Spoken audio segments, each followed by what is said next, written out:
Y continuamos en Mega Noticias y le agradezco a Carlos Álvarez, consultor ambiental, especialista en gestión de residuos y cambio climático, que esté con nosotros esta tarde. Carlos, ¿cómo está? Muy buenas tardes. Muy buenas tardes, Juan Carlos. Es un gusto estar contigo y con todo tu auditorio. A tus órdenes. Gracias, Carlos. Estamos ante escenarios contrastantes, diametralmente distintos, diferentes. En este momento hay sequía severa en grandes territorios del país, en grandes partes del país, en gran parte de nuestro país, pero ya inició la temporada de huracanes, la temporada de ciclones tropicales, y muy seguramente algunos de estos ciclones impactarán, llegarán o tendrán alguna influencia en territorios que actualmente están secos. ¿Qué hay que hacer? ¿Qué hay que hacer para prepararnos para recibir esa agua que tanto necesitamos, tanto para el consumo humano como para el consumo agrícola? Bien, mira, México es un país que tiene cuando menos 100 municipios vulnerables al cambio climático. Todo el mundo dice que esto es normal y que esto ya ha pasado durante millones de años. Bueno, yo no puedo decir eso. Lo que sí sé decir es que cada día los meteoros son en mayor número, más intensos, más fuertes. Los daños son mayores. Ahora bien, nadie, ¿verdad?, en el mundo está preparado para estar recibiendo estos meteoros. Lo que se puede hacer haciendo con el tiempo, invirtiendo, pues es que miles de mexicanos que están en esos 100 municipios vulnerables, hay más o menos 100 municipios que son los que reciben tradicionalmente los embates de estos meteoros, pues es como decir, vamos a mover a la gente, vamos a reubicarla. Bueno, pues eso es un proceso caro y que lleva tiempo. No hay otra opción. O sea, si ya sabemos dónde y estamos asentados, ¿verdad? Hay comunidades que están asentadas, pegadas a los cauces de los cuerpos de agua, que aunque ya no hay agua, pero cuando viene el agua, como decía mi abuelo, el agua toma su cauce, su curso. Monterrey, ¿verdad?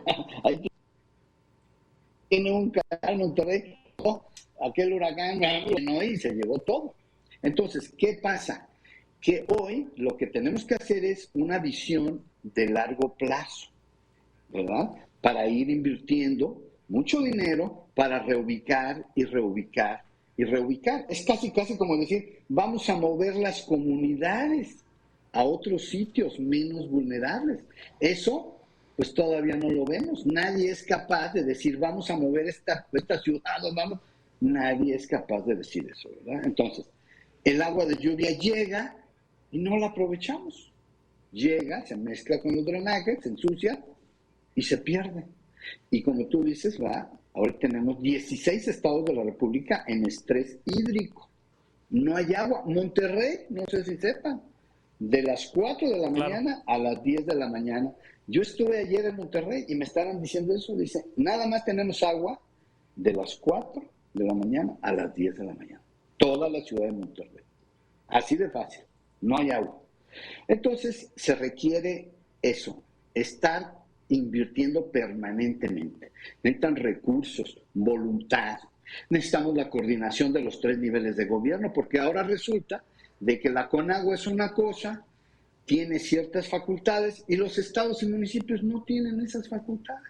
Y la CONAGUA es muy grande, pero muy lenta, y entonces no responde con la celeridad que requiere todo esto, pero sobre todo con la planeación hacia adelante, ¿verdad? 5, 10 o 15 años. Pero México no tiene un plan.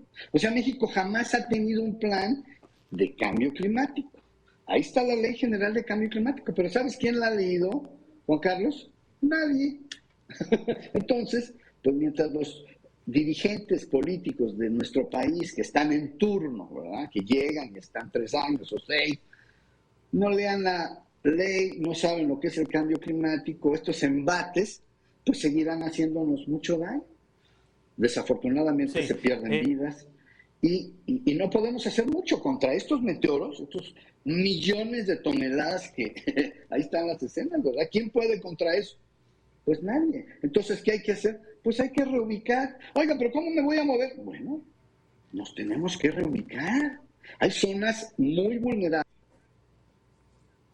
que todos esos famosos atlas son precisamente el resumen de los riesgos de todas las ciudades.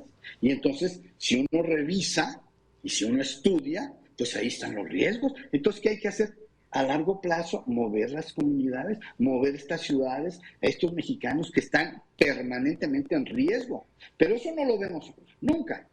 Hay que estar peleando miles de millones de pesos para recuperar otra vez las viviendas. ¿Pero qué crees? Que esas viviendas van a volver a ser derribadas y tiradas por los meteoros. Es más barato reubicarlos a zonas donde no son tan vulnerables.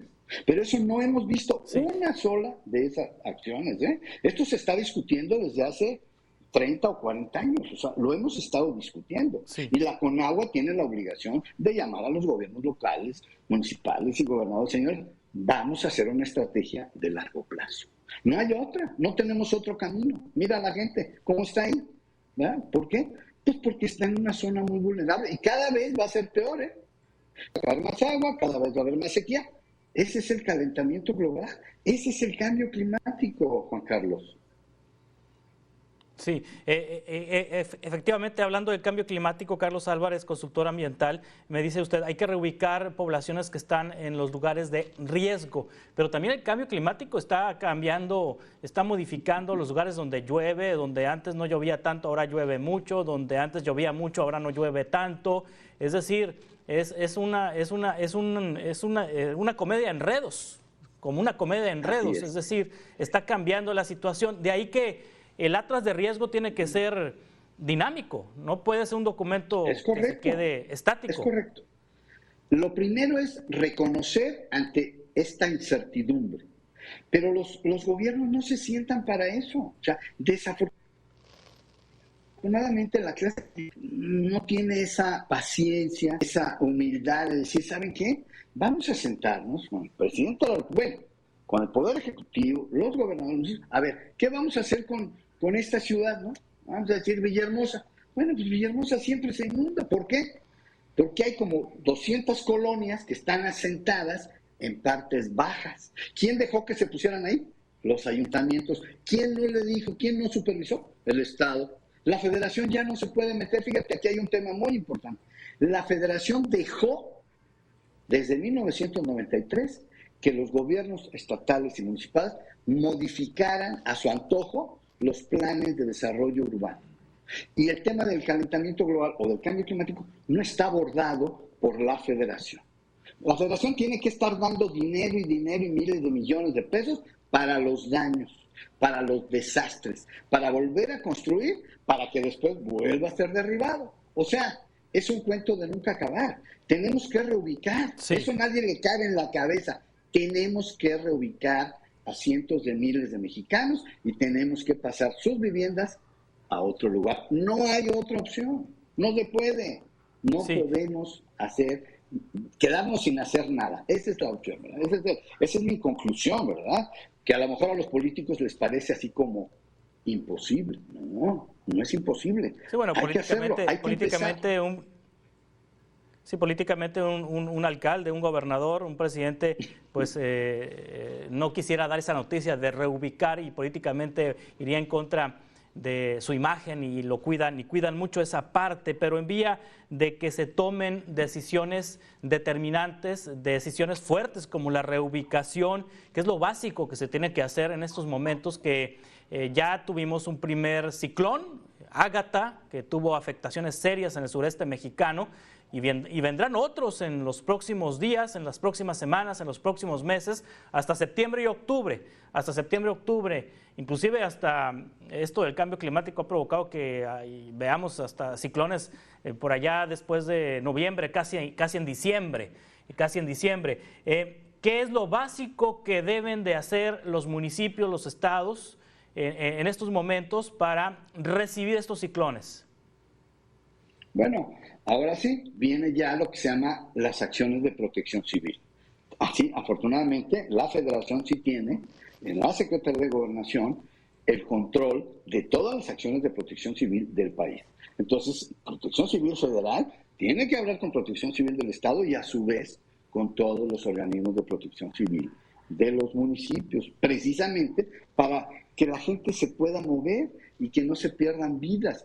Las viviendas, las carreteras, los caminos se van a seguir perdiendo, eso no hay más, pero hay que salvar cuando menos.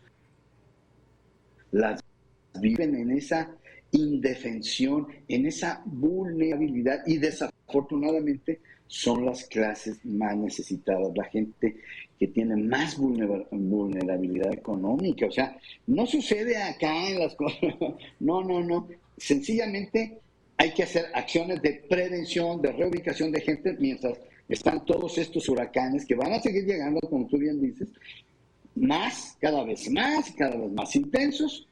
Entonces, es un cuento de nunca acabar. Necesitamos tomar decisiones de largo plazo y, por supuesto, hoy hay que proteger las vidas de los mexicanos, ¿verdad? Para que no suceda, pues, no cobre tantas vidas todos estos meteoros que van a seguir llegando.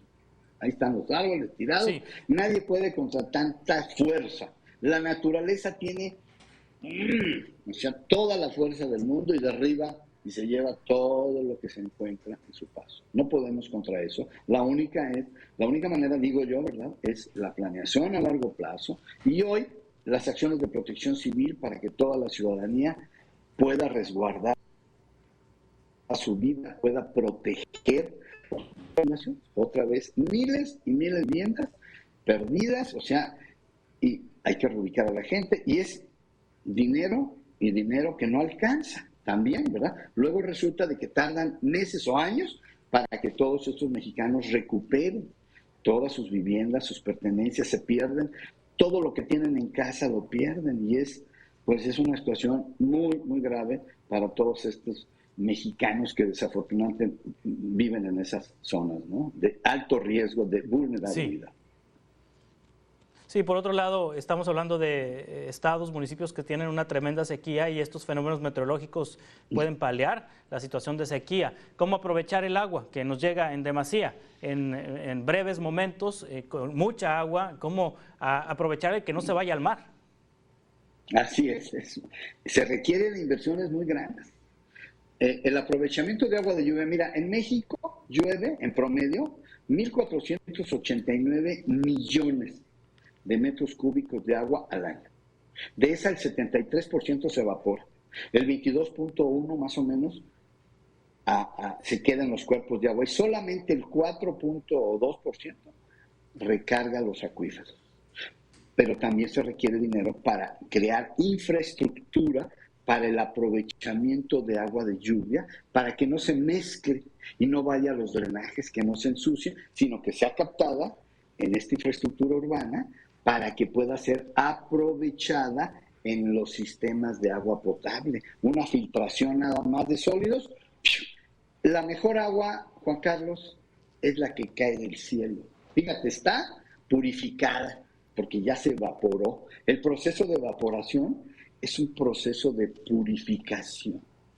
Y además tiene, como decía mi abuelo, esa energía, porque cuando van cayendo las gotas desde allá arriba, el campo magnético carga eléctricamente esa agua. Y esa agua en el campo, para la producción agrícola, es la mejor agua, la de lluvia. ¿Me explico? Pero nosotros desafortunadamente no hemos invertido en esa infraestructura que cuesta mucho dinero para aprovechar esa agua de lluvia, ¿verdad? Desafortunadamente tenemos ese contraste, ¿verdad? El sureste se ahoga de agua y del centro del país hacia arriba están hoy sin agua. Ya es un contraste tremendo. Plantan árboles, porque acuérdate que los árboles son las fábricas de agua, los bosques son las fábricas de agua, y en lugar de que ya hubiéramos reforestado del centro hacia arriba en programas a 20, 30 y 50 años, como lo hicieron los norteamericanos o lo han hecho los canadienses, ¿verdad?, en el siglo pasado, México no reforesta. Entonces allá voy a Sonora y voy a Monterrey y digo, pues es que ustedes no plantan ningún arbolito. Hay que plantar arbolitos. Pues se llama ciclo del agua, es algo tan elemental que desafortunadamente los gobernantes pues no conocen, no se asesoran, porque hay que reforestar allá arriba. Acá no, acá es un problema enorme de reubicación. Yo digo que en el sureste es simplemente reubicación a largo plazo. Y en el norte hay que hacer las otras acciones, ¿verdad? Igual, el agua, la poquita agua de lluvia que caiga, pues también hay que aprovecharla para que no se vaya el drenaje ensuciado. Pero eso cuesta, Juan Carlos. Todo cuesta. Todo es dinero, recursos. Y México, pues sí tiene un presupuesto importante. 7 billones fue este año, 7.088 millones, pero cuando tú lo analizas, no hay inversión para esto. Sí, estaba el Fonden, pero pues ya nos quitaron el Fonden, ¿verdad? El Fondo de Desastres. Ahora este gobierno anunció hace un par de años, dijo, bueno, es que se los vamos a dar de otra manera, ¿no? No sabemos por dónde está fluyendo esos recursos precisamente para pagar los daños otra vez cada año, miles y miles, 40, 50 mil millones, pues no hay dinero que alcance. Y si no reubicamos a la gente, pues vamos a seguir tirando ese dinero. Entonces yo diría, es más barato reubicar en el tiempo. Sí. A todas estas poblaciones. Carlos Álvarez, consultor ambiental, especialista en gestión de residuos y cambio climático. Le agradezco mucho que haya estado con nosotros esta tarde. Si le parece, coincidimos en futuras conversaciones. Con mucho gusto, Juan Carlos. Estoy a sus órdenes. Muy buenas tardes. Gracias por su